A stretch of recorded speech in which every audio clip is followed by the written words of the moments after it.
Latabag mula pa akong ligo. Hinura akong DRA. Hindi naman halata, di ba? Charan. Binigyan ako ng dami.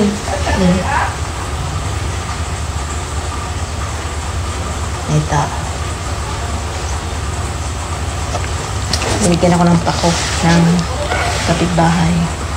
Galing to doon sa sa pinagkukuhanan namin dati. Yung pinagkukuhanan namin dati na parang ilog na maraming pako. So pumunta dyan yung taga doon. Tapos nagdala siya. Dami niya. Ganda pa. So kailangan tong lutuin na agad-agad. Kasi pag malaya to, or matagalan pa, or mabutan ng gabi, hindi na siya okay. Hindi siya fresh. Tulad ko. Walang ligo siya. Pero unahin ko muna ito mamaya ng maliligo.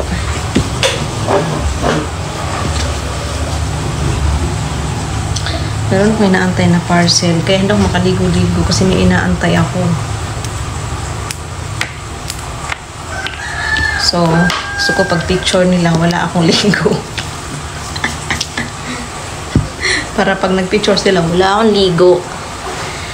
Hindi ka naliligo, May. Hindi, meron akong in-order doon na itatry ko na sabon. Kung maganda yung sabon na yun. Try ko yun. Yung inaantay ko. Sabi kasi ngayon daw i-deliver. So, yan. Thank you. Ang ganda ng mga pako na to, guys. Matataba. Sana all mataba, malusog. Makasabi mo lang na matadahi ka na.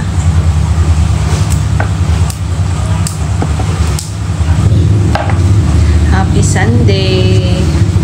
Kumusta ang Sunday nyo? Ako dito maingay. Si Mabi, takot siya sa... Ngayon ko lang talaga, napagtanto talaga. Kala ko kasi, yung mga pusa pala, takot sila sa tao, no? Mangingitim yung kuko nito. Yung kuko ko, mangingitim ko. Wala ng color. Tinanggal ko yung cutics ko. Pinagpahinga ko muna para hindi manilaw. Pag palagi kasi nagko-cutics, nakakadilaw ng kuko. Ayun, back to Mabi tayo, guys. Takot siya sa tao. Pag hindi talaga sanay sa tao, no, takot. Kasi kinulong ko siya. Ang kulit kinulong ko siya sa labas. Kasi nandun sa labas yung kulungan niya. Kinulong ko siya dun. So, meron mga nakamotor ng mga tao. Takot siya. Iyak ng iyak. Pag kinukulong ko naman siya, hindi naman yan umiiyak. Basta may kasalanan siya. Kasi alam niya meron siyang kasalanan. So, behave siya sa kulungan. After mga 1 hour or matagal na, saka siya umiiyak. Parang feeling, parang sinasabi niya, tapos na yung punishment ko, pagkawalan na ako dito. Pero kanina, pagkalagay ko, iyak na iyak kasi may mga taong nakamotor. Takot siya.